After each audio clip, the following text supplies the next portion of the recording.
أشهد أن لا إله إلا الله وحده لا شريك له وأشهد أن محمدا عبده ورسوله أما بعد فأعوذ بالله من الشيطان الرجيم بسم الله الرحمن الرحيم الحمد لله رب العالمين الرحمن الرحيم مالك يوم الدين إياك نعبد وإياك نستعين اهدنا الصراط المستقيم صراط الذين أنعمت عليهم غير المغضوب عليهم ولا الضالين. बदरी असहाबनि जे ज़िक्र में हज़रत अबू बकर सिद्दीक़ रज़ियल्लाहु ताला अन्हो जे ज़माने जी ॻाल्हि हली रही हुई ऐं संदन दौर में जेके वाक़िआ थिया उन्हनि जी ॻाल्हि थी रही हुई. संदन ख़िलाफ़त जे दौर में शाम ॾांहुं जेका पेशकदमी थी इन बारे में अॼु ॻाल्हि थींदी. जॾहिं हज़रत अबू बकर सिद्दीक़ बाग़ी मुर्तदनि जी सरकूबी खां आज़ादु थी विया ऐं अरब मुस्तहकम थी वियो त पाण ॿाहिरीं जारहियत जे मुर्तकिब मुखालफ़नि मां रोम वारनि सां जंग करण जे बारे में सोचियाऊं. हीअ माण्हू जारह क़ौम हुआ, मुस्लमाननि खे तंग कंदा रहंदा हुआ, पर अञा ताईं कंहिंखे इन खां आगाह न कयो हुआ. शाम मुल्क जी हुकूमत खे, जेको अॼुकल्ह शाम आहे, उनखे रोम जी सल्तनत चयो वेंदो हुयो. उतां जे बादशाह खे कैसर रोम जे लक़ब सां कोठियो वेंदो हो. पाण अञा इन ई गौर फ़िक्र में लॻा पिया हुआ जो इन ई दौरान हज़रत शुरहबील बिन हसना उन्हनि जी ख़िदमत में हाज़िर थिया ऐं उन्हनि वटि वेही रहिया ऐं अर्ज़ु कयाऊं, ऐं रसूलुल्लाह सल्लल्लाहु अलैहि वसल्लम जा ख़लीफ़ा, छा तव्हां शाम ते हमिलो करण जे बारे में सोचे रहिया आहियो? हज़रत अबू बकर फरमायो त हा, इरादो त आहे, पर अञा कंहिंखे ॿुधायो न आहे. तूं छाजे करे ही सुवालु कयो आहे? हज़रत शुरहबील अर्ज़ु कयो त जी हा, ऐं रसूलुल्लाह सल्लल्लाहु अलैहि वसल्लम जा ख़लीफ़ा, मूं ख़्वाबु ॾिठो आहे त तव्हां पंहिंजे साथियुनि सां गॾु दुश्वार गुज़ार जाबलू रस्ते ते हलो पिया था.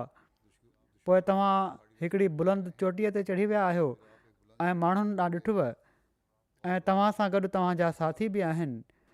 पोइ तव्हां इन चोटीअ तां लही हिकिड़ी नरम ज़रख़ेज़ ज़मीन में अची वियो जंहिंमें फ़सुल, चश्मा, वस्तियूं ऐं क़िला मौजूदु आहिनि. पोइ तव्हां मुस्लमाननि खे फ़रमायो आहे त मुशरिकनि ते हमिलो करे ॾियो. मां तव्हांखे फ़तह ऐं गनीमत जे माल जे हुसूल जी ज़मानत ॾियां थो. इन ते मुस्लमाननि हमिलो करे ॾिनो ऐं मां बि झंडे सां इन लश्कर में शामिलु हुउसि. मां हिकिड़ी वस्ती ॾांहुं वियुसि त उतां जे रहण वारनि मूंखां अमान घुरी. मां उन्हनि खे अमान ॾेई छॾी. पोइ मां तव्हां वटि वापसि पहुतुसि त तव्हां हिकिड़े अज़ीम क़िले ताईं पहुची चुका हुआ. तव्हांखे फ़तह अता कई वई. उन्हनि तव्हांखे सुलह जी दरख़्वास्त कई. पोइ तव्हांजे लाइ हिकिड़ो तख़्तु रखियो वियो. तव्हां उन ते वेही रहियो. पोइ तव्हांखे हिकिड़े चवण वारे अर्ज़ु कयो, अलाह ताला तव्हांखे फ़तह सां नवाज़ियो आहे ऐं तव्हांजी मदद कई अथई, तंहिं करे तव्हां पंहिंजे रब जो शुक्र अदा कयो ऐं उन जी इताअत कंदा रहो.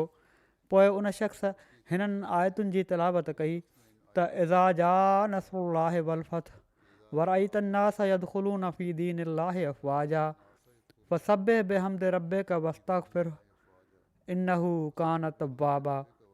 माना त जॾहिं अलाह ताला जी मदद ऐं फ़तह ईंदी ऐं तूं माण्हुनि खे ॾिसंदे त हू अलाह जे दीन में फ़ौज दर फ़ौज दाख़िल थी रहिया आहिनि, सो पंहिंजे रब जी हमद सां उन जी तस्बीह कर ऐं उन खां मग़फ़िरत घुर। यकीननि हू ॾाढो तौबा क़बूल करण वारो आहे। चवनि था इन खां पोइ मुंहिंजी अखि खुली वई, हीउ डिघो ख़्वाबु हो। इन ते हज़रत अबू बकर फरमायो, हीउ ख़्वाबु ॿुधी त तुंहिंजूं अखियूं थधियूं थियनि, तूं भलो ख़्वाबु ॾिठो आहे ऐं भलो ई थींदो इनशा। पोइ हज़रत अबू बकर फरमायो, तूं फ़तह जी ख़ुशख़बरी ऐं मुंहिंजे मौत जो इतलाउ बि ॾिनो आहे इन ख़्वाब में। हीअ ॻाल्हि चवंदे हज़रत अबू बकर जी अखियुनि में ॻोढ़ा अची विया। पाण फरमायाऊं, रहियो उहो पथराऊं इलाइक़ो जंहिं ते हलंदे असीं जबल जी चोटी ते चढ़ी विया हुआसीं ऐं उतां हेठि लियो पाए माण्हुनि खे ॾिठो हुओसीं, त इन जो मतिलबु हीअ आहे त असांखे हिन लश्कर जे मामले में ॾुखियाईनि खे मुंहुं ॾियणो पवंदो ऐं हिननि लश्कर वारनि खे बि मुसीबत बर्दाश्त करणी पवंदी। इन खां पोइ असांखे ग़लबो ऐं इस्तेहकाम हासिलु थी वेंदो ऐं जेसि ताईं असांजो जबल जी चोटी तां लही ज़रख़ेज़ ज़मीन ॾांहुं वञण जो तालुक़ु आहे, त इन जो ताबीर ही आहे त इन में सरसब्ज़, शादाब, फसुल, चश्मा, बस्तियूं ऐं क़िला हुआ। त इन मां मुराद ही आहे त असीं पहिरियां खां वधीक सहूलियतूं ॾिसंदासीं जंहिंमें ख़ुशहाली ऐं कुशादगी हूंदी ऐं असांखे पहिरियां खां वधीक ज़रख़ेज़ ज़मीन मिलंदी। जेसि ताईं मुंहिंजो मुस्लमाननि खे हीउ हुकुम ॾियण जो तालुक़ु आहे त दुश्मन ते हमिलो कयो, मां फ़तह ऐं गनीमत जे माल जी ज़मानत ॾियां थो, त इन मां मुराद मुंहिंजो मुस्लमाननि खे मुशरिकनि जे मुल्कनि ॾांहुं मोकिलणु ऐं उन्हनि खे जहाद ते उभारणा। ऐं जेसि ताईं झंडे जो तालुक़ु आहे जेको तो वटि हुयो, जंहिंखे तूं खणी उन्हनि वस्तियुनि मां हिकिड़ी वस्ती ॾांहुं वएं ऐं उन में दाख़िलु थिएं ऐं उतां जे माण्हुनि तोखां अमान घुरी ऐं तूं उन्हनि खे अमान ॾेई छॾी, त इन जो मतिलबु हीअ आहे त तूं उन इलाइक़े खे फ़तह करण वारनि अमीरनि मां हिकु हूंदे ऐं अलाह ताला तुंहिंजे हथां फ़तह ॾींदो। ऐं रहियो उहो क़िलो जंहिंखे अलाह ताला असांजे लाइ फ़तह करायो, त इन मां मुराद उहो इलाइक़ो आहे जंहिंखे अलाह ताला मुंहिंजे लाइ फ़तह याब कंदो। ऐं जेसि ताईं उन तख़्त जो तालुक़ु आहे जंहिं ते तूं मूंखे वेठे ॾिठो, त इन जो ताबीर ही आहे त अलाह ताला मूंखे इज़त ऐं रिफ़त सां नवाज़ींदो ऐं मुशरिकनि खे ज़लील ऐं ख़्वार कंदो। ऐं जेसि ताईं उन माण्हूअ जो तालुक़ु आहे जंहिं मूंखे नेक अमलनि ऐं अलाह ताला जी इताअत जो हुकुम ॾिनो ऐं मुंहिंजे साम्हूं सूरह नसर जी तिलावत कयाईं, त अहिड़ी तरह उन मूंखे मुंहिंजे मौत जी ख़बर ॾिनी आहे। इहा ई सूरत जॾहिं पाण सॻोरन सलाहु वसलम ते नाज़िल थी त खेनि इल्मु थी वियो हुयो त हिन सूरत में संदन वफ़ात जी ख़बर ॾिनी पई थी वञे, त हीअ ताबीर हज़रत अबू बकर इन ख़्वाब जो फ़रमायो। बहरहाल जॾहिं हज़रत अबू बकर शाम जी फ़तह जे लाइ लश्कर तयारु करण जो इरादो कयो, त उन्हनि सलाह जे लाइ हज़रत उमर, हज़रत उस्मान, हज़रत अली, हज़रत अब्दुर्रहमान बिन औफ़, हज़रत तलहा, हज़रत ज़ुबैर, हज़रत साद बिन अबी वक़ास, हज़रत अबू उबैदा बिन जराह ऐं बदर वारनि मां कुबार मुहाजिरनि ऐं अंसार ऐं पिणु ॿियनि असहाबनि खे तलब कयो। जॾहिं ही असहाब संदन ख़िदमत में हाज़िर थिया त पाण फरमायाऊं, अलाह जूं नेमतूं तमामु घणियूं आहिनि, अमल उन्हनि जो बदिलो नथा थी सघनि। इन ॻाल्हि ते अलाह ताला जो तमामु घणो हम्द कयो त उन तव्हां ते अहसान कयो आहे ऐं तव्हांखे हिकिड़े कलमे ते गॾु कयो अथई ऐं तव्हांजे विच में ठाह करायो अथई, तव्हांखे इस्लाम जी हिदायत अता फ़रमाई अथई ऐं तव्हां खां शैतान खे परे कयो अथई। हाणे शैतान खे तव्हांजे शिरक में मुब्तला थियणु ऐं ख़ुदा खां सवाइ कंहिं ॿिए खे माबूद बणाइण जी उमेदु न रही। अॼु अरब हिकु उमत आहिनि जेके हिकु ई माउ पीउ जी औलाद आहिनि। मुंहिंजी राय ही आहे त मां उन्हनि खे रोमियुनि सां जंग लाइ शाम मोकिलियां। जेको उन्हनि मां मारिजी वियो उहो शहीद आहे। अलाह ताला नेक कमु करण वारनि जे लाइ बहितरीनु बदिलो तयारु करे रखियो आहे ऐं उन्हनि मां जेको ज़िंदा रहियो उहो इस्लाम दीन जो दिफ़ा कंदे ज़िंदा रहंदो ऐं अलाह ताला खां मुजाहिदनि जे अजर सवाब जो मुस्तहिक़ हूंदो। हीअ मुंहिंजी राय आहे। हाणे तव्हां माण्हुनि मां हर शख़्स पंहिंजी राय जे मुताबिक़ सलाह ॾिए। हज़रत अबू बकर उन्हनि खां सलाह घुरी। इन ते हज़रत उमर बिन ख़ताब उथी बीठा। उन्हनि चयो, सभु तारीफ़ूं उन अलाह जे लाइ आहिनि जेको पंहिंजी मख़लूक मां जंहिंखे चाहींदो आहे ख़ैर बरकत सां नवाज़ींदो आहे। अलाह जो कसम, भलाई जे जंहिं मामले में बि असां तव्हां खां अॻिते वधणु चाहियो, तव्हां उन में हमेशह असां खां अॻिते निकिरी वियो। हीअ अलाह ताला जो ख़ासि फज़ल ऐं करम आहे। हू जंहिंखे चाहींदो आहे नवाज़ींदो आहे। अलाह जो कसम, मां तव्हां सां इन ई मक़सद जे लाइ मुलाक़ात करणु चाहियां पियो जेको तव्हां हाणे ई बयानु कयो आहे, पर अलाह ताला खे इहो ई मंज़ूरु हुयो त मां हीअ ॻाल्हि तव्हां सां न करे सघियुसि एसि ताईं जो तव्हां पाण ई इन जी ॻाल्हि करे छॾी। यकीननि तव्हांजी राय सही आहे। अलाह तव्हांखे सही वाट जो इदराक अता फ़रमायो आहे। पोइ हज़रत अब्दुर्रहमान बिन औफ़, हज़रत उस्मान बिन अफ़ान, हज़रत तलहा, हज़रत ज़ुबैर, हज़रत साद, हज़रत अबू उबैदा, हज़रत सईद बिन ज़ैद, हज़रत अली ऐं ॿियनि सभिनी मजलिस में हाज़िर मुहाजिरनि ऐं अंसार संदन राय जी ताईद कंदे अर्ज़ु कयो, असां तव्हांजी ॻाल्हि बि ॿुधंदासीं ऐं इताअत बि कंदासीं। असां तव्हांजी नाफ़रमानी न कंदासीं ऐं तव्हांजी तहरीक ते लबैक चवंदासीं। पोइ हज़रत अबू बकर माण्हुनि सां ख़िताबु करण जे लाइ ॿीहर उथी बीठा ऐं पाण अलाह ताला जो हमद ऐं सनाह बयानु कयाऊं जंहिंजो हू हक़दारु आहे, ऐं पाण सॻोरनि सलाहु वसलम ते दुरूद मोकिलियाऊं, सलाम मोकिलियाऊं। पोइ फ़रमायाऊं, ऐं इंसानो, बेशक अलाह ताला तव्हांखे इस्लाम जी नेमत ॾेई तव्हां ते वॾो अहसान कयो आहे। तव्हांखे जहाद ज़रिए मुअज़्ज़ज़ कयो अथई, तव्हांखे इस्लाम दीन ज़रिए ॿियनि दीननि ते फ़ज़ीलत ॾिनी अथई। तंहिं करे अलाह जा बानो शाम मुल्क में रोमिन सां जंग जे लाइ तयारु थी वञो। हाणे मां तव्हांजा अमीर मुक़ररु करण वारो आहियां ऐं उन्हनि खे तव्हांजो कमांडर बणाइण लॻो आहियां। तव्हां पंहिंजे रब जी इताअत कजो, पंहिंजे अमीरनि जी ख़िलाफ़ वर्ज़ी न कजो ऐं पंहिंजी नियत अलाह ताला जी रज़ा जे लाइ ख़ालिस रखिजो। सीरत ऐं किरदारु बहितर खां बहितर बणाइजो ऐं खाधो पीतो सही रखिजो। अलाह ताला परहेज़गारनि ऐं अहसान करण वारनि जो साथ ॾींदो आहे। हज़रत अबू बकर हज़रत बिलाल खे हुकुम ॾिनो त उन्हनि माण्हुनि में ऐलान करे छॾियो त ऐं इंसानो, पंहिंजे रोमी दुश्मन सां जंग जे लाइ शाम ॾांहुं निकिरो ऐं मुस्लमाननि जा अमीर हज़रत ख़ालिद बिन सईद हूंदा।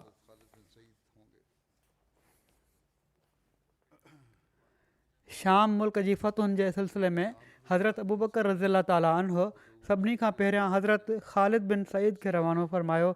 जीअं त हिकिड़ी रिवायत जे मुताबिक़ हज़रत अबू बकर जॾहिं हज करे वापसि मदीने आया त 13 हिजरी में पाण हज़रत ख़ालिद बिन सईद खे हिकिड़े लश्कर सां गॾु शाम ॾांहुं रवानो फ़रमायाऊं। जॾहिं त के माण्हू चवनि था त जेॾीमहिल हज़रत अबू बकर ख़ालिद बिन वलीद खे इराक़ ॾांहुं रवानो फ़रमायो हुयो, उन ई वक़्तु हज़रत ख़ालिद बिन सईद खे शाम ॾांहुं रवानो फ़रमायो हुओ। तंहिं करे सभिनी खां पहिरियों झंडो जेको शाम जी फ़तह जे लाइ फड़कायो वियो उहो हज़रत ख़ालिद बिन सईद जो हुयो।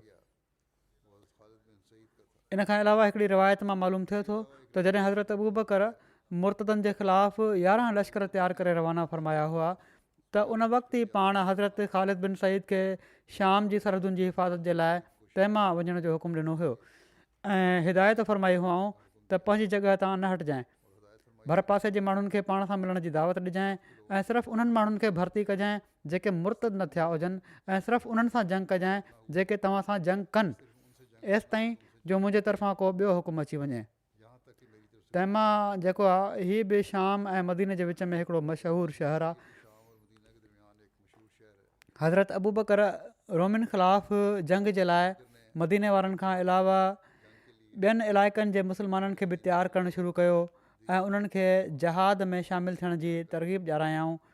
जीअं त पाण यमन वारनि ॾांहुं बि हिकिड़ो ख़तु लिखियाऊं जंहिंजो मतन हीअं आहे त रसूलुल्लाह सलाहु वसलम जे ख़लीफ़े पारां यमन वारनि मां मोमिननि ऐं मुस्लमाननि जे हर माण्हू जे लाइ जंहिंजे साम्हूं हीउ पढ़ियो वञे तव्हां ते सलामती हुजे, मां तव्हांजे साम्हूं अलाह जो हम्द कयां थो जंहिंखां सवाइ को मअबूद न आहे।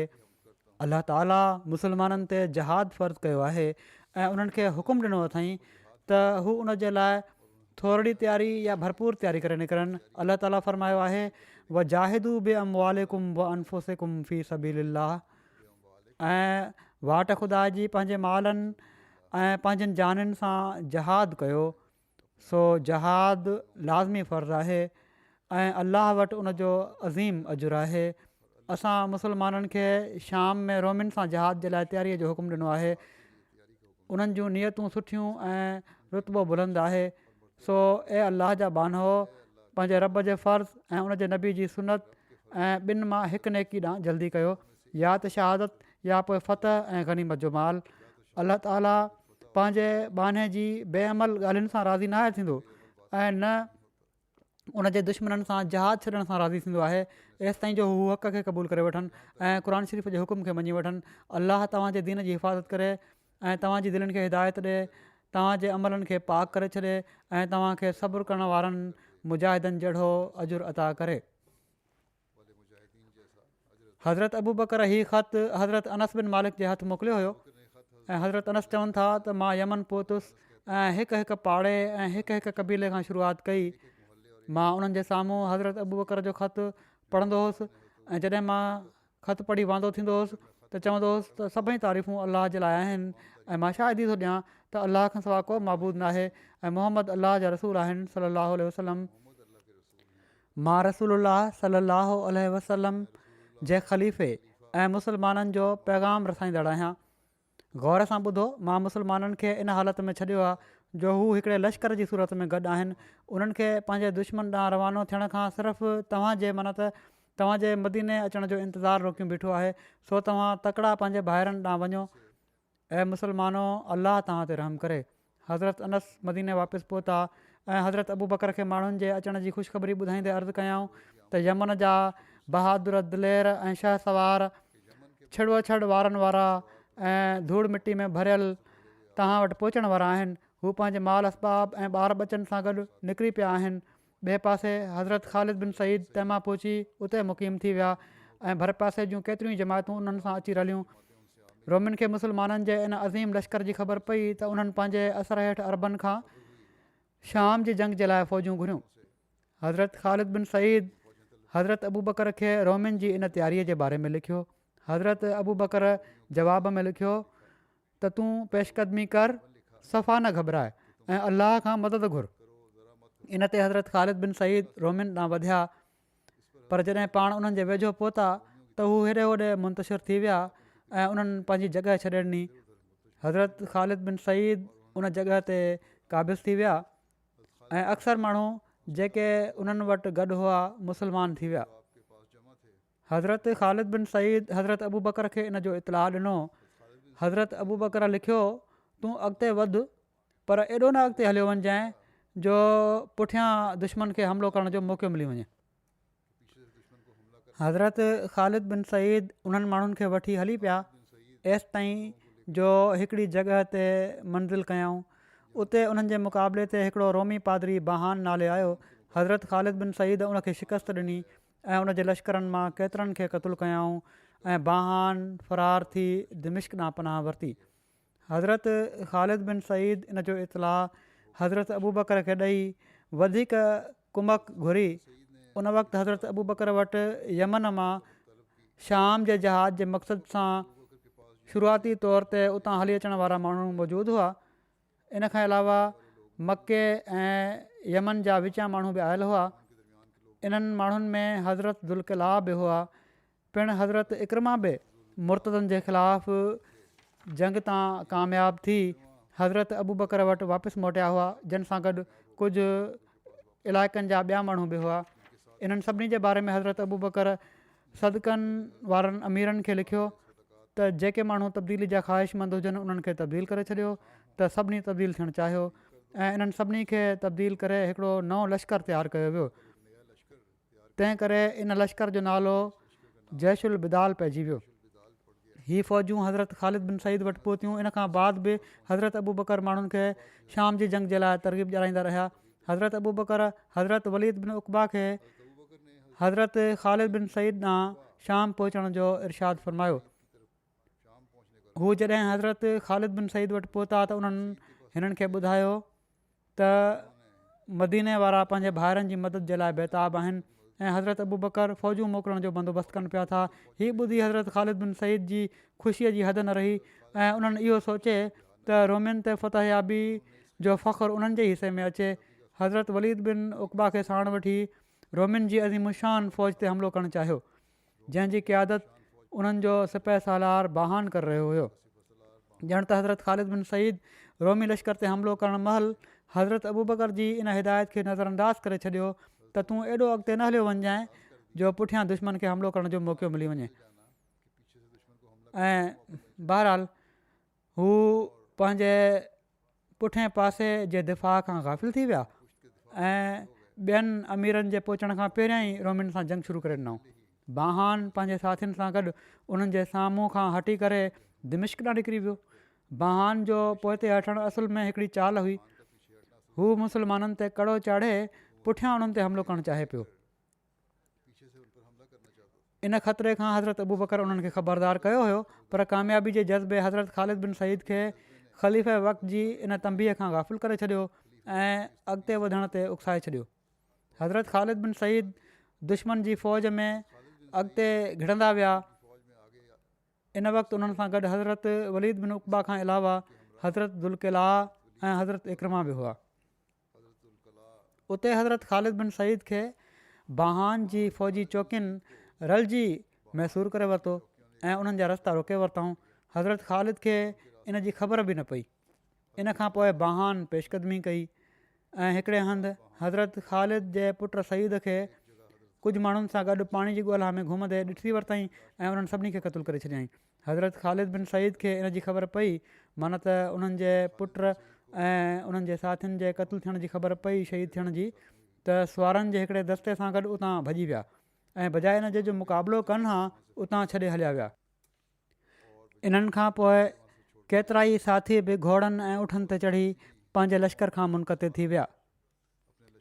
ख़ालिद शिकस्त खाईंदे ज़ुल्मरवा ताईं पहुची विया, पर हज़रत इकरमा पंहिंजी जॻह तां न चुरिया ऐं पर मुस्लमाननि जी मदद कंदा रहिया। ज़ुल्मरवा मके ऐं मदीने जे विच में को 96 मैलनि जे मुफ़ासिले ते हिकिड़ी जॻह। बहरहाल हज़रत इकरमा बाहान ऐं उनजे फ़ौजुनि खे हज़रत ख़ालिद जो पीछो करण खां झले रखियो।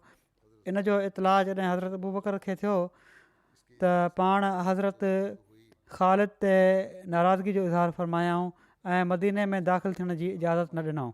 अलबत बाद में जॾहिं उन्हनि खे मदीने में दाख़िल थियण जी इजाज़त मिली वई त उन्हनि हज़रत अबू बकर खां इन फ़ैल ते माफ़ी वरिती। हज़रत ख़ालिद बिन सईद जी इन नाकामी जे बावजूदु हज़रत अबू बकर सिद्दीक़ जे अज़म ऐं हौसले में हरगिज़ फ़र्क़ु न आयो। जॾहिं उन्हनि ताईं हीअ ख़बर पहुती त हज़रत इकरमा ऐं हज़रत ज़ुल्क़ला इस्लामी लश्करनि खे रोमिन जे चंबे खां बचाए वापसि शाम जी सरहदुनि ते वठी आया आहिनि ऐं उते मदद जा मुंतज़िर आहिनि, त हज़रत अबू बकर सिद्दीक़ हिकु घड़ी ज़ाया कए बिना कुमक मोकिलण जो इंतज़ामु शुरू करे ॾिनो। हज़रत अबू बकर सिद्दीक़ इन सिलसिले में 4 वॾा लश्कर तयारु कया, जिन खे शाम जे मुख़्तलिफ़ इलाइक़नि ॾांहुं रवानो कयऊं। इन्हनि जो तफ़सील हीअं थो मिले। हिकिड़ो पहिरियों लश्कर जेको हुयो उहो यज़ीद बिन अबू सुफ़ियान जो हुयो। हीअ हज़रत मुआविया जा भाउ हुआ ऐं अबू सुफ़ियान जे ख़ानदान में बहितरीनु माण्हू हुआ। कुमक तौरु मोकिले वञण वारे हिननि 4 लश्करनि मां हीउ पहिरियों लश्कर हुयो जेको शाम ॾांहुं अॻिते वधियो। हज़रत अबू बकर इन लश्कर जो अमीर हज़रत यज़ीद बिन अबू सुफ़ियान खे बणायो। हिननि जे ज़िमे दिमिश्क पहुची उनखे फ़तह करणु ऐं ॿियनि 3 लश्करनि जी ज़रूरत महल मदद करणु हो। हिन लश्कर जो अंगु शुरू में 3000 हो, पोइ हज़रत अबू बकर वधीक इमदाद मोकिली, जंहिंसां हिननि जो अंगु तक़रीबन 7000 थी वियो। हज़रत यज़ीद बिन अबू सुफ़ियान जे हिन लश्कर में मके जे माण्हुनि मां सुहैल बिन अमर ऐं हिननि जहिड़ा ॿिया ज़ी मरतबत माण्हू बि शामिल हुआ। सुहैल बिन अमर ही जाहिलियत जे ज़माने में कुरैश जे सरकर्दा माण्हुनि ऐं ज़ीरक सरदारनि मां हुआ ऐं सुलह हुदैबिया जे मौक़े ते पाण सॻोरन सल्लल्लाहु अलैहि वसल्लम सां मुआहिदो कंदे हिननि मके जे काफ़रनि जी नुमाइंदगी कई हुई। ही मके जी फ़तह महल मुस्लमान थिया हुआ। जॾहिं हज़रत अबू बकर हज़रत यज़ीद बिन अबू सुफ़ियान जे लाइ झंडो ॿधो त रबिया बिन आमिर खे घुरायाऊं ऐं उन्हनि जे लाइ बि हिकिड़ो झंडो ॿधाऊं ऐं उन्हनि खे फ़रमायाऊं तूं यज़ीद बिन अबू सुफ़ियान सां गॾु वेंदे, हिननि जी नाफ़रमानी ऐं मुखालफ़त न कजांइ। पोइ पाण हज़रत यज़ीद बिन अबू सुफ़ियान खे फ़रमायाऊं जेकॾहिं तूं पंहिंजे मुक़दमतुल जैश जी निगरानी रबिया बिन आमिर जे हवाले करणु मुनासिबु सम्झी त ज़रूरु ईअं कजांइ। हिननि खे अरब जे बहितरीनु शह सवारनि ऐं तव्हांजी क़ौम जे सुलह मां ॻणियो वञे थो ऐं मां बि उमेदु रखां थो त हीअ अलाह जे नेक बाननि मां आहिनि। इन ते हज़रत यज़ीद अर्ज़ु कयो, हिननि जे बारे में तव्हांजे हुस्न ज़न ऐं हिननि जे बारे में तव्हांजी उमेद मुंहिंजी दिलि में हिननि जी मोहबत खे अञा बि वधाए छॾियो आहे। पोइ हज़रत अबू बकर हिननि सां गॾु पंधु हलणु लॻा त हज़रत यज़ीद चयो त ऐं ख़लीफ़तुर रसूल सलाहु वसलम, या त तव्हां बि सुवार थी पओ या मूंखे बि इजाज़त ॾियो त मां बि तव्हां सां गॾु पंधु हलणु शुरू करे ॾियां, छो त मां नापसंदि थो कयां त ख़ुदि त सुवार हुजां ऐं तव्हां पंधु हलो। इन ते हज़रत अबू बकर फरमायो, न ई मां सुवार थींदुसि ऐं न ई तूं सुवारी तां हेठि लहंदे। मां पंहिंजे हिननि क़दमनि खे वाट ख़ुदा जी खॼंदे सम्झां थो। पोइ पाण हज़रत यज़ीद खे वसियत कंदे फरमायाऊं, ऐं यज़ीद, मां तोखे अलाह जी तक़वा अख़्तियार करणु, उन जी इताअत करणु, उन ख़ातिर क़ुर्बानी करणु ऐं उन खां डिॼंदो रहण जी वसियत कयां थो। जॾहिं दुश्मन सां तुंहिंजो मुक़ाबिलो थिए ऐं अलाह तोखे फ़तह नसीब करे त तूं ख़यानत न कजांइ ऐं कन नकु न वठिजांइ, माना त शिकिलियूं न बिगाड़जांइ माण्हुनि जूं मक़तूलनि जूं, ऐं तूं वाइदे ख़िलाफ़ी न कजांइ ऐं न ई बुज़दिली ॾेखारिजांइ ऐं कंहिं नंढे ॿार खे क़तलु न कजांइ ऐं न कंहिं पोढ़े खे ऐं न ई कंहिं औरत खे ऐं न खजी जे वण खे साड़जांइ ऐं न ई उन्हनि खे तबाह ऐं बर्बादु कजांइ ऐं कंहिं मेवो ॾियण वारे वण खे न वठिजांइ। तूं कंहिं जानवर खे ज़िबह न कजांइ सवाइ खाइण लाइ, खां जानवरनि खे बि ज़िबह न कजांइ या मारजांइ न। ऐं तूं कुझु अहिड़नि माण्हुनि वटां लंघंदे जिन अलाह जे लाइ पंहिंजो पाण खे गिरजनि में वक़्फ़ु करे फिटी कयो हूंदो, सो तूं उन्हनि खे ऐं उन शइ खे जंहिंजे लाइ उन्हनि पंहिंजो पाण खे वक़्फ़ु करे फिटी कयो हूंदो छॾे ॾिजांइ। माना त जेके राहब आहिनि, गिरजनि जा पादरी आहिनि, उन्हनि खे कुझु न चइजांइ। ऐं तूं कुझु अहिड़ा माण्हू बि ॾिसंदे जो शैतान उन्हनि जे मथे जा वार विचां कूड़े छॾिया हूंदा, उन्हनि जे मथनि जो विचों हिसो ईअं हूंदो जीअं तितरी आना लाहिण लाइ ज़मीन में खॾ खोटरी हुजे। हिकिड़ी रिवायत में हीअ बि आहे त हीअ लफ़्ज़ आहिनि त तोखे अहिड़ा माण्हू नज़र ईंदा जंहिंजा मथे जा वार विच मां कूड़ियल हूंदा ऐं चइनी पासनि खां लीड़ुनि वांगुरु वार छॾिया हूंदऊं। सो तूं उन्हनि जे मथनि जे कूड़ियल हिसनि ते तलवार सां धकु हणजांइ। इन्हनि माण्हुनि खे जेको मारण जो हुकुम आहे, इन्हनि माण्हुनि जे बारे में मुख़्तलिफ़ रिवायतूं आहिनि। चयो वञे थो त हीअ ईसाइनि जो हिकिड़ो टोलो हुयो जेके राहब त न हुआ पर मज़हबी लीडर हुआ, जेके मुस्लमाननि जे ख़िलाफ़ु जंग जे लाइ भड़काईंदा रहंदा हुआ ऐं जंग में हिसो बि वठंदा हुआ। तंहिं करे हज़रत अबू बकर हीअ त फ़रमायो त जेके राहब आहिनि, गिरजनि जे अंदरि आहिनि, उन्हनि खे कुझु न आहे चवणो। पर अहिड़ा माण्हू ऐं इन्हनि माण्हुनि जे पुठियां हलण वारा जेके माण्हू आहिनि, जेके जंग जे लाइ भड़काइनि था ऐं जंग कनि था मुस्लमाननि सां, इन्हनि सां बहरहाल जंग करणी आहे, छो त हीअ माण्हू जंग करण वारा बि आहिनि ऐं जंग जे लाइ भड़काइण वारा बि आहिनि। एसि ताईं फ़रमायाऊं त एसि ताईं उन्हनि सां जंग करणी आहे, एसि ताईं जो उहे इस्लाम ॾांहुं माइल थी वञनि या बेवस थी जिज़ियो ॾियनि। जेको अलाह ऐं उनजे रसूलनि जी मदद करे थो, अलाह ताला ग़ैब मां उनजी मदद कंदो आहे। ऐं मां तव्हांखे सलाम चवां थो ऐं अलाह जे हवाले कयां थो।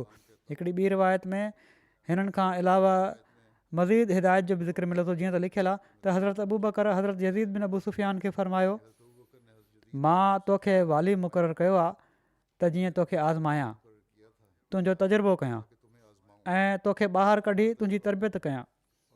जेकॾहिं तूं पंहिंजा फ़र्ज़ सुहिणे नमूने अदा कया त तोखे ॿीहर मां तुंहिंजे कम ते मुक़ररु कंदुसि ऐं तोखे अञा तरक़ी ॾींदुसि। जेकॾहिं तूं कोताही कई त तोखे माज़ूल करे छॾींदुसि।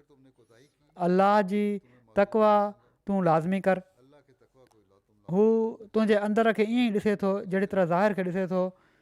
फ़रमाइनि था त माण्हुनि में ख़ुदा जे वेझो वेझो उहो आहे जेको अलाह सां दोस्तीअ जो सभिनी खां वधीक हक़ अदा करण वारो आहे ऐं माण्हुनि में सभिनी खां वधीक अलाह जे वेझो उहो शख़्स आहे जेको पंहिंजे अमल जे ज़रिए सभिनी खां वधीक उनजी कुर्बत हासिलु करे। मां ख़ालिद बिन सईद जी जॻह ते तोखे मुक़ररु कयो आहे, जाहिली तअसुब खां बचिजांइ। अलाह खे हीअ ॻाल्हियूं ऐं ईअं करण वारो तमामु नापसंदि आहे। जॾहिं तूं पंहिंजे लश्कर वटि पहुची त उन्हनि सां सुठो वर्ताव कजांइ, उन्हनि सां भलाई सां पेश अचिजांइ ऐं उन्हनि खे भलाई जो वाइदो ॾियाराइजांइ ऐं जॾहिं उन्हनि खे वाज़ नसीहत करीं त मुख़्तसिर कजांइ, छो त तमामु घणी गुफ़्तगू केतिरनि ॻाल्हियुनि खे विसारे छॾींदी आहे। तूं पंहिंजे नफ़्स खे सही रख, माण्हू तुंहिंजे लाइ सही थी वेंदा। पंहिंजो पाण खे ठीकु रखंदे लीडर ठीकु रखनि त माण्हू पाण ई सही थी वेंदा ऐं नमाज़ुनि खे उन्हनि जे वक़्तनि ते रुकू ऐं सजदनि खे मुकमल कंदे अदा कजांइ उन्हनि में ख़ुशू ऐं ख़ुशबू जो मुकमल इहतमामु कजांइ ऐं जॾहिं दुश्मन जा सफ़ीर तो वटि अचनि त उन्हनि जो इकराम कजांइ सफ़ीर अचे थो उनजी इज़त करणी आहे उन्हनि खे तमामु घटि तरसाइजांइ ऐं तव्हांजे लश्कर मां तकिड़ो निकिरी वञनि त जीअं हू इन लश्कर जे बारे में कुझु ॼाणे न सघनि हीअ बि हिकमत आहे त सफ़ीर अचनि त उन्हनि खे घटि खां घटि तरसायो ऐं जल्दी सां मोकिले छॾियो ऐं पंहिंजे मालनि जी उन्हनि खे ख़बर न पवणु ॾिजो त उन्हनि खे तव्हांजी ख़राबी जो पतो पइजी वञे ऐं हू तव्हांजी मालूमात हासिलु करे वठंदा उन्हनि खे पंहिंजे लश्कर जे मेड़ में रखिजांइ पंहिंजे माण्हुनि खे उन्हनि सां ॻाल्हाइण खां रोके छॾिजांइ जॾहिं तूं ख़ुदि उन्हनि सां ॻाल्हाईं त पंहिंजे राज़ खे ज़ाहिर न कजांइ न त तुंहिंजो मामिलो ॻाॾड़ साॾड़ थी वेंदो जॾहिं तूं कंहिंखां सलाहु वठी ॻाल्हि सच चइजांइ सही सलाहु मिलंदई सलाहकार खां पंहिंजी ख़बर न लिकाइजांइ न त तुंहिंजे करे तोखे नुक़सानु पहुचंदो हीअ बि हिकिड़ो उसूल आहे त जंहिंखां सलाहु वठणी आहे उनखे पोइ सनी थुली सभु ॻाल्हि ॿुधाइणी पवंदी आहे त जीअं हू सही सलाहु ॾेई सघे ऐं घटि खां घटि नुक़सानु थिए राति महल पंहिंजे दोस्तनि सां ॻाल्हियूं कयो तव्हांखे केतिरियूं ख़बरूं मिली वेंदियूं ऐं मालूमात गॾु कयो राति जो ऐं ॻुझियूं ॻाल्हियूं तव्हां ते ज़ाहिर थी वेंदियूं हिफ़ाज़ती दस्ते में घणनि माण्हुनि खे रखिजांइ ऐं उन्हनि खे पंहिंजी फ़ौज में पखेड़े छॾिजांइ ऐं अक्सर बिना इतलाह ॾिने ओचितो उन्हनि जी चौकियुनि जो मुआइनो कजांइ जंहिंखे पंहिंजी हिफ़ाज़त गाह खां गाफ़िल ॾिसी उन जी चङी तरह तादीब कजांइ ऐं सज़ा ॾियण महिल इफ़रात खां कमु न वठिजांइ राति जो उन्हनि जूं वारियूं मुक़ररु कजांइ पहिरीं राति जी वारी आख़िरी राति खां डिघी रखिजांइ छो त ॾींहं जे वेझो हुअण जे करे हीअ वारी आसान हूंदी आहे शुरू राति जी जेका ड्यूटी आहे उहा डिघी रखिजांइ छो त उहो जाॻणु आसानु आहे हिन में ऐं आख़िरी राति जी वारी थोरी ड्यूटी जेका आहे उहा घटि हुजे सज़ा जे हक़दार खे सज़ा ॾियण खां न डिॼजांइ इन में नरमी न कजांइ सज़ा ॾियण में तकड़ि न कजांइ ऐं न बिल्कुलु नज़रअंदाज़ कजांइ पोइ फ़रमायाऊं त पंहिंजी फ़ौज खां गाफ़िल न रहिजांइ त उहे ख़राबु थी वञनि ऐं उन्हनि जी जासूसी करे उन्हनि खे ख़्वार न कजांइ उन्हनि जे राज़ जूं ॻाल्हियूं माण्हुनि खे न ॿुधाइजांइ इन्हनि जे ज़ाहिर खे ई काफ़ी सम्झजांइ बेकार क़िस्म जे माण्हुनि सां गॾु न वेहिजांइ सचनि ऐं वफ़ादार माण्हुनि सां गॾु वेहिजांइ दुश्मन सां मुक़ाबले महल ॼमी बीहजांइ बुज़दिल न बणिजांइ न त माण्हू बि बुज़दिल थी वेंदा गनीमत जे माल में ख़यानत खां बचिजांइ हीअ मोहताजी जे वेझो थी करे ऐं फ़तह ऐं नुसरत खे रोकींदी आहे तूं अहिड़ा माण्हू ॾिसंदे जन पंहिंजो पाण खे गिरजनि में वक़फ़ करे फिटी कयो हूंदो सो तूं उन्हनि खे ऐं जंहिं कम में उन्हनि पंहिंजो पाण खे मशगूल रखियो हूंदो उनखे छॾे ॾिजांइ त हीउ हिकिड़ो मुकमिल लाया अमल आहे जेको हर लीडर जे लाइ हर उहिदेदार जे लाइ कमु करण जे लाइ अमल करण जे लाइ तमामु ज़रूरी आहे इन खां पोइ हज़रत अबू बकर हज़रत यज़ीद जो हथु पकड़ियो ऐं उन्हनि खे अलविदा कंदे फ़रमायाऊं तूं पहिरियों शख़्स आहीं जंहिंखे मां मुस्लमाननि जे मौज़ूज़नि ते अमीर मुक़ररु कयो आहे जेके न ई घटि हैसियत जा माण्हू आहिनि न कमज़ोर न घटि दर्जे जा न मज़हबी तशदुद रखण वारा आहिनि सो तूं उन्हनि सां सुठो वर्ताउ कजांइ ऐं उन्हनि सां नरम रवैयो अख़्तियारु कजांइ ऐं उन्हनि ते शफ़क़त कंदो रहिजांइ ऐं उन्हनि सां अहम मामलनि में सलाह कजांइ सुहिणो वर्ताउ कजांइ अलाह तुंहिंजे लाइ तुंहिंजे साथियुनि खे सुहिणो वर्ताउ करण वारो बणाए ऐं पोइ फ़रमायाऊं त असांजी ख़िलाफ़त जी ज़िमेवारियुनि जी अदायगी में मदद फ़रमाए पोइ हज़रत यज़ीद पंहिंजे लश्कर खे वठी शाम ॾांहुं रवाना थी विया हज़रत अबू बकर हर सुबुह शाम फजर जी नमाज़ ऐं टेपरी खां पोइ हीअ दुआ घुरंदा हुआ त ए अलाह तूं असांखे पैदा कयो आहे असां कुझु बि न हुआसीं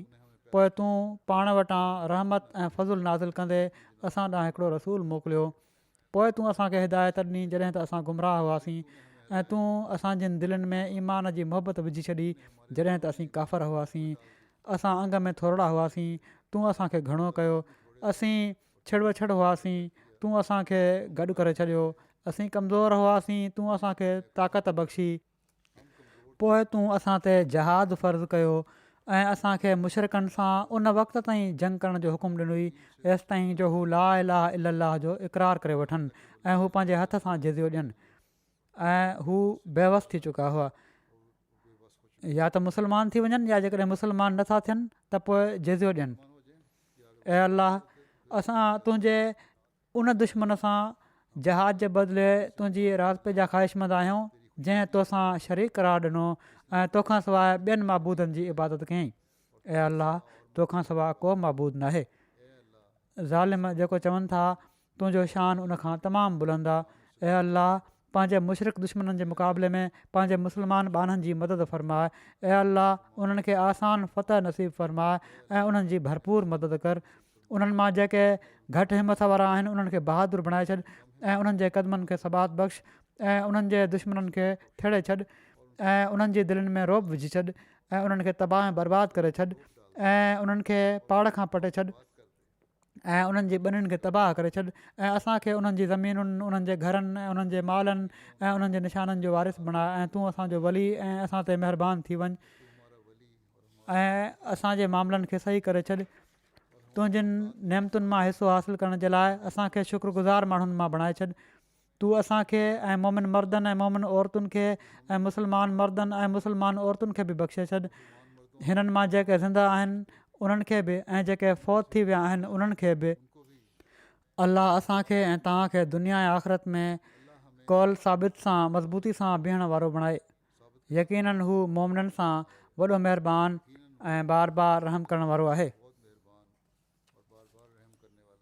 ॿियो लश्कर जेको हुयो शुराहबील बिन हसना जो हो। हज़रत शुराहबील बिन हसना जे वालिद जो नालो अब्दुल्ला बिन मुता ऐं वालदा जो नालो हसना हुयो। संदन कुनियत अबू अब्दुल्ला हुई ऐं हज़रत शुराहबील जा वालिद हिननि जे नंढपण में ई फ़ौत थी विया हुआ ऐं हीअ पंहिंजी वालदा हसना जे नाले ते शुराहबील बिन हसना हिननि चवरायो। हज़रत शुराहबील शुरूआती इस्लाम क़बूल करण वारनि मां हुआ। ख़िलाफ़त राशिदा में हीअ मशहूरु सिपह सालारनि मां हिकु हुआ। 18 हिजरी में 67 सालनि जी उमिरि में हीअ फ़ौत थिया।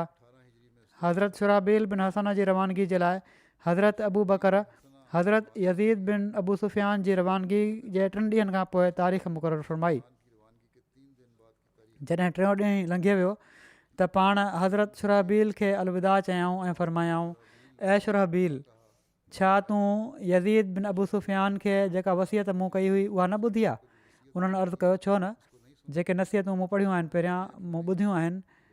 इन ते हज़रत अबू बकर फ़रमायो मां तोखे इन ई वांगुरु वसियत कयां थो ऐं इन्हनि ॻाल्हियुनि जी बि वसियत कयां थो जंहिंजो ज़िक्र यज़ीद सां करणु विसरी वियो हुयो। मां तोखे निमाज़ टाइम ते पढ़ण जी वसियत कयां थो ऐं जंग जे ॾींहुं साबित क़दम रहण जी एसि ताईं जो तूं फ़तह हासिलु करे वठी या शहीद थी वञी ऐं मरीज़नि जी इयादत करणु ऐं जनाज़नि में शामिलु थियणु ऐं हर हाल में तमामु घणो अलाह जो ज़िक्र करण जी वसियत कयां थो। शुराहबील खेनि अर्ज़ु कयो त यज़ीद हिननि सिफ़तुनि ते पहिरियां ई अमल कंदड़ आहे ऐं शाम वञण खां अॻु ई इन ते दवाम अख़्तियार कयूं वेठो हुयो। हाणे हू इन खे वधीक लाज़मी करे वठंदो इनशा अल्लाह। हज़रत शुराहबील जवाबु ॾिनो अलाह खां मदद घुरूं था, जेको अलाह चाहींदो उहो ई थींदो। पोइ हज़रत अबू बकर खे अलविदा चयाऊं ऐं पंहिंजे लश्कर सां शाम ॾांहुं रवाना थी विया। हज़रत शुराहबील जे लश्कर जो अंगु 3000 खां 4000 हो। खेनि हीउ हुकुम फ़रमायाऊं त तबूक ऐं बलका वञो ऐं पोइ बुसरा ॾांहुं वञो। हीअ आख़िरी मंज़िल हुजे। बुसरा शाम जो हिकिड़ो क़दीम ऐं मशहूरु शहरु आहे। हज़रत शुराहबील बलका ॾांहुं रवाना थी विया। को क़ाबिल ज़िक्र मुक़ाबिलो न थियो। बलका जेको आहे हीअ बि शाम जे इलाइक़े में मौजूदु आहे। संदन लश्कर हज़रत अबू उबैदा बिन जराह जे खाॿे ऐं अमर बिन आस जे लश्कर जे साॼे पासे हलंदे बलका पहुतो ऐं अंदरि घिड़ी वियो ऐं बुसरा पहुची उनजो मुहासिरो करे वरिताईं, पर फ़तह हासिलु न थी सघी छो त हीअ रोमिन जे महफ़ूज़ ऐं मज़बूत मर्कज़नि मां हो। टियों लश्कर अबू उबैदा बिन जराह जो हुयो। हज़रत अबू उबैदा बिन जराह जो नालो आमिर बिन अब्दुल्ला हो। हिननि जे वालिद जो नालो अब्दुल्ला बिन जराह हो। हज़रत अबू उबैदा पंहिंजी कुनियत जे करे वधीक मशहूरु आहिनि, जॾहिं त संदन नसब खे संदन ॾाॾे जराह सां जोड़ियो वञे थो। पाण उन्हनि 10 असाबनि मां आहिनि जिन खे पाण सॻुरनि सलाहु अलैहि वसलम पंहिंजी ज़िंदगीअ में जन्नत जी बिशारत ॾिनी हुई, जिन खे अशरा मुबशरा चवनि था। हिननि जी वफ़ात 18 हिजरी में थी। उन वक़्तु हिननि जी उमिरि 58 साल हुई। टियों लश्कर जेको हज़रत अबू बकर शाम ॾांहुं रवानो कयो, जहिड़ो की मूं चयो, उन जा अमीर हज़रत अबू उबैदा हुआ। उन्हनि खे हिम्स ॾांहुं रवानो फ़रमायो हुअऊं। हिमस बि दिमश्क जे वेझो शाम जो हिकिड़ो क़दीम शहरु आहे ऐं वॾो शहरु हो। हज़रत अबू उबैदा जे लश्कर जो अंगु 7000 हो, जॾहिं त हिकिड़ी रिवायत जे मुताबिक़ संदन लश्कर जो अंगु 3000 खां 4000 ताईं हो। हज़रत अबू उबैदा रस्ते मां लंघंदे बलका जी हिकिड़ी वस्ती माब वटां लंघिया। हीउ को शहरु न हुयो ऐं पर खेमनि जी हिकिड़ी वस्ती हुई। उतां जे माण्हुनि सां हिननि जी जंग थी, पर पोइ हिननि माण्हुनि सणनि ठाह जी दरख़्वास्त कई, जंहिं ते पाण उन्हनि सां ठाह करे वरिताऊं।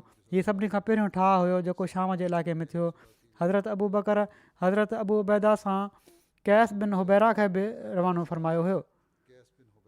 हज़रत अबू बकर उन्हनि जे बारे में अबू उबैदा खे वसियत कंदे फ़रमायो, तोसां गॾु अरब जे शह सवारनि मां हिकिड़ो अज़ीम शर्फ़ ऐं मंज़िलत वारो शख़्स आहे। मां नथो सम्झां त जहाद जे मामले में हिन खां वधीक करे को नेक नियत हुजे। हिन जी राय ऐं मशवरे खां ऐं जंगी कुवत खां मुस्लमान बेनियाज़ नथा थी सघनि। उनखे पंहिंजे वेझो रखजांइ ऐं उन सां लुत्फ़ ऐं करम जो वर्ताउ कजांइ ऐं उनखे हीउ महसूसु कराइजांइ त तूं इन खां बेनियाज़ न आहीं। इन सां तोखे इन जी ख़ैर खाई हासिलु रहंदी ऐं दुश्मन जे मुक़ाबले में इन जूं कोशिशूं तोसां गॾु हूंदियूं। हज़रत अबू उबैदा उतां हलिया विया त हज़रत अबू बकर कैस बिन हुबैरा खे घुरायो ऐं फ़रमायाऊं, तोखे अबू उबैदा उमत जे अमीन सां मोकिलियां पियो थो। उन्हनि ते जेकॾहिं ज़ुल्म कयो वञे त हू उन जे बदिले में ज़ुल्म नाहिनि कंदा ऐं जेकॾहिं उन्हनि सां ख़राबु वर्ताउ कयो वञे त हू माफ़ु करे छॾींदा आहिनि ऐं उन्हनि सां तालुक़ु टोड़ियो वञे त उनखे जोड़ण जे लाइ कोशिशि में हूंदा आहिनि। मोमिननि सां वॾा रहीम आहिनि ऐं काफ़रनि जे मुक़ाबले में सख़्तु आहिनि। तूं उन्हनि जी नाफ़रमानी न कजांइ ऐं हीअ तोखे ख़ैर जो ई हुकुम ॾींदा। मां उन्हनि खे हुकुम ॾिनो आहे त हू तुंहिंजी ॻाल्हि ॿुधनि, तंहिं करे तूं उन्हनि खे अलाह जी तक़वा अख़्तियार कंदे सलाह ॾिजांइ। असीं ॿुधंदा आया आहियूं त तूं शिरक ऐं जाहिलियत जे दौर में जंग जो तजुर्बेकार सरदार आहीं, जॾहिं त जाहिलियत में गुनाह ऐं कुफ़र हूंदो हुयो। तंहिं करे तूं पंहिंजी कुवत ऐं बहादुरी खे इस्लाम जी हालति में काफ़रनि ऐं उन्हनि माण्हुनि जे ख़िलाफ़ु इस्तेमाल में आण जन अलाह सां शरीक करार ॾिनो आहे। इन में अलाह ताला तुंहिंजे लाइ अज़ीम अजुर ऐं मुस्लमाननि जे लाइ इज़त ऐं ग़लबो रखियो आहे। हीअ नसीहत ॿुधी कैस बिन हुबैरा अर्ज़ु कयो, जेकॾहिं तव्हां ज़िंदा रहियो ऐं मां बि ज़िंदा रहियुसि त तव्हांखे मुंहिंजे बारे में मुस्लमाननि जी हिफ़ाज़त ऐं मुशरिकनि जे ख़िलाफ़ु जहाद जूं अहिड़ियूं ख़बरूं पहुचंदियूं जेके तव्हांखे पसंदीदा हूंदियूं ऐं तव्हांखे ख़ुशि करे छॾींदियूं। हज़रत अबू बकर फ़रमायो, तो जहिड़ो शख़्स ई ईअं करे सघे थो। ऐं जॾहिं हज़रत अबू बकर खे जाबिया में ॿिनि कमांडरनि सां हिननि जी मुबारज़त ऐं उन्हनि ॿिन्ही खे उफट मारण जी ख़बर पहुती त पाण फ़रमायाऊं, कैस सच करे ॾेखारियो ऐं पंहिंजो वाइदो पूरो करे छॾियईं। हीअ बाक़ी ज़िक्र आहे, अञा आईंदा हलंदो रहंदो। हिन वक़्तु मां हिकिड़े शहीद जो बि ज़िक्र करणु चाहियां थो। हिकिड़ा असांजा शहीद नसीर अहमद साहबु आहिनि, जेके अब्दुल गनी साहब जा पुट हुआ। रबुआ में दारुल रहमत शर्की में रहंदा हुआ। 12 अगस्त ते हिकिड़े अहमद जे दुश्मन खंजरनि जा हमला करे हिननि खे शहीद करे छॾियो आहे। इन्ना लिल्लाहि व इन्ना इलैहि राजिऊन।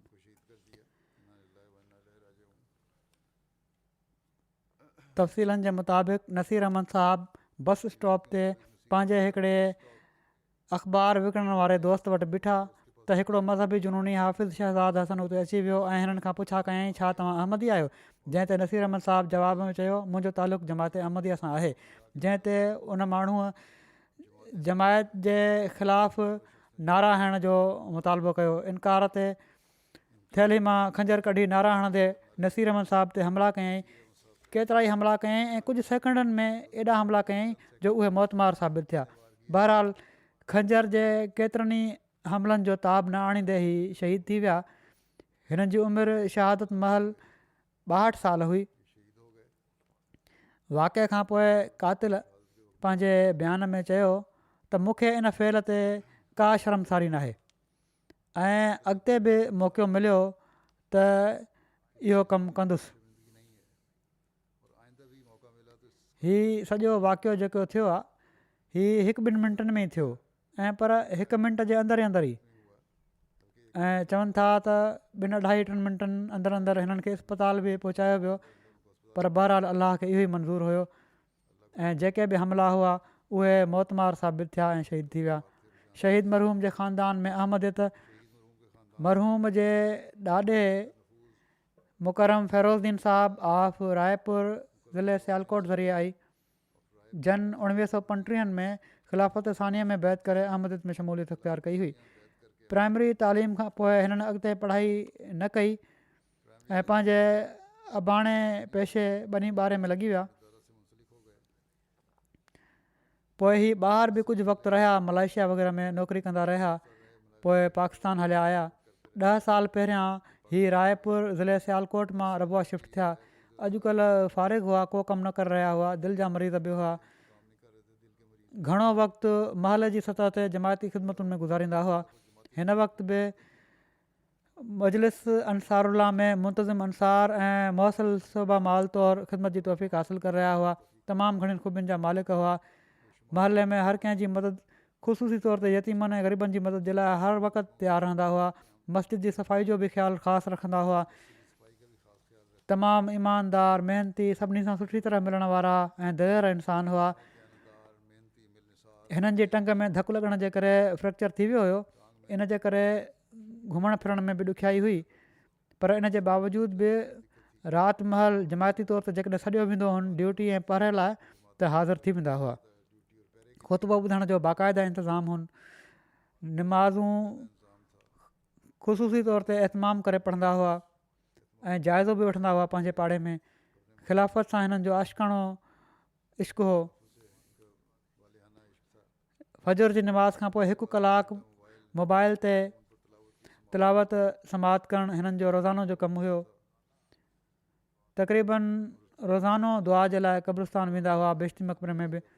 ऐं सदर महला चवनि था त जॾहिं बि जमायत जे कम जे लाइ ज़रूरत पई, शहीद मरहूम फ़ौरन हाज़िर थिया ऐं कॾहिं बि ईअं न थियो जो उन्हनि इनकार कयो हुजे। मरहूम जी धीउ मुबारका साहिबा चवनि थियूं त शहादत खां कुझु ॾींहं अॻु हिननि ख़्वाब में ॾिठो त माण्हुनि जो मेड़ लॻो पियो आहे ऐं सदमे जो माहौल आहे, जंहिं ते सदको बि ॾिनो वियो। शहीद मरहूम गुज़िरियल कुझु वक़्त खां पाण बि बार बार इज़हार कंदा हुआ त मूंखे ईअं थो लॻे त मुंहिंजो वक़्तु घटि रहिजी वियो आहे। हिननि जी घरवारी परवीन अख्तर साहिबा खां अलावा 3 धीअरूं आहिनि जेके हिननि जूं यादगार आहिनि। अलाह ताला हिननि सभिनी खे सबुर ऐं हौसलो अता फ़रमाए।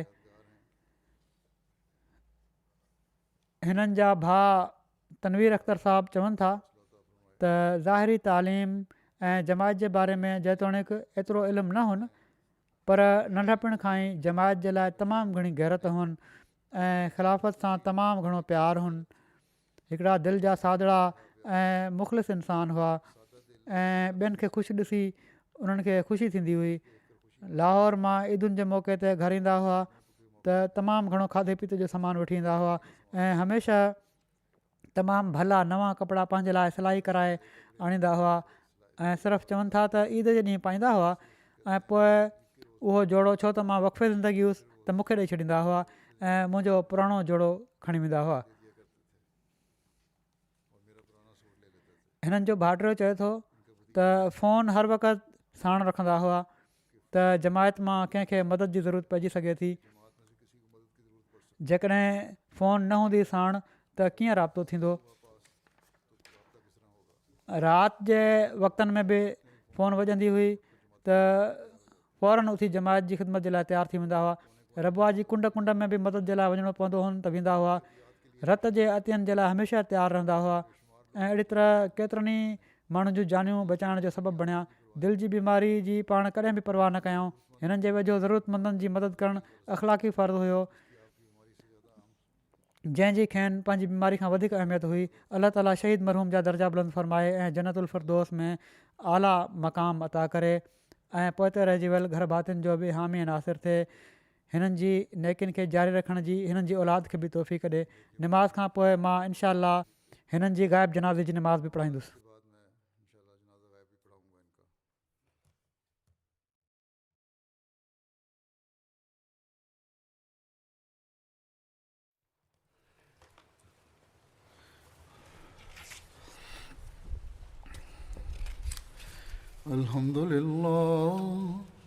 अल्हम्दुलिल्लाह नहमदुहु व नस्तईनुहु व नस्तगफिरुहु व नुमिनु बिही व नतवक्कलु अलैहि व नऊज़ु बिल्लाहि मिन शुरूरि अनफुसिना व मिन सय्यिआति अअमालिना मन यहदिहिल्लाहु फला मुदिल्ल लहु वमन युद्लिल्हु फला हादिय लहु वनशहदु अन ला इलाहा इल्लल्लाह वनशहदु अन्न मुहम्मदन अब्दुहु व रसूलुहु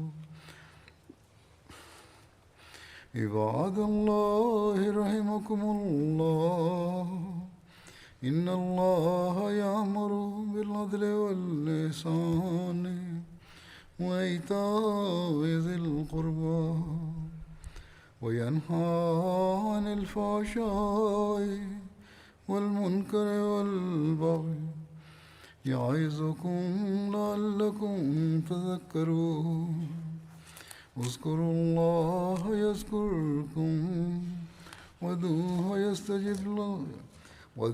يستجب لكم ولذكر الله أكبر